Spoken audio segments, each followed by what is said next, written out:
ሰላም እንዴት ናችሁ? የዩቲዩብ ተመልካቾቼ ሰላማችሁ ይብዛ በያላችሁበት። እንግዲህ ዛሬ እየላችሁ የመጣሁት ዘ ያንግስት ፕሮፌሰር ኢን ዘ ወርልድ ሱቦርኖ ኢሳቅ ባሪ የሚባል አስደናቂ ፕሮፌሰር ነው። ይህ ፕሮፌሰር ገና 12 ዓመቱ ነው። ፕሮፌሰር ኢሳቅ ባሪ የተወለደው በ2012 በኒውዮርክ ከተማ ነው። ገና በ2 ዓመቱ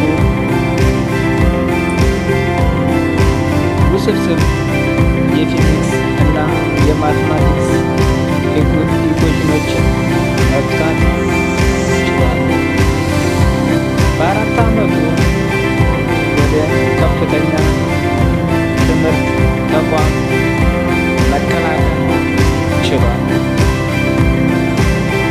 ከዚያም በኋላ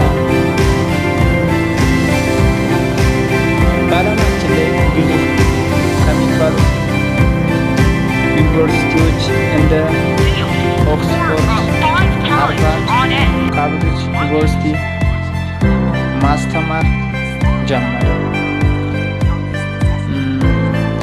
ፕሮፌሰር ሱቦርኖ ኢሳቅ ባሪ በዓለም ዙሪያ ታዋቂነቱን አትርፏል። በተጨማሪ ዘ ሎው የሚል የማትስ መጽሐፍ ጽፏል። እስከ 10 ዓመቱ ድረስ በከፍተኛ ሽልማትና በከፍተኛ ውጤት ፒኤችዲ ዲግሪውን ማጠናቀቅ ችሏል። ሱቦርኖ ባሪ በ12 ዓመቱ ዘ ላርጀስት ጂኒየስ ፕሮፌሰር ኢን ዘ ወርልድ በመባል ክብር ተሰጥቶታል። ስለተከታተላችሁኝ አመሰግናለሁ። ቪዲዮን ከወደዳችሁት ላይክ፣ ሰብስክራይብ አድርጉ። እንዲሁም የእናንተን ሀሳብ በኮሜንት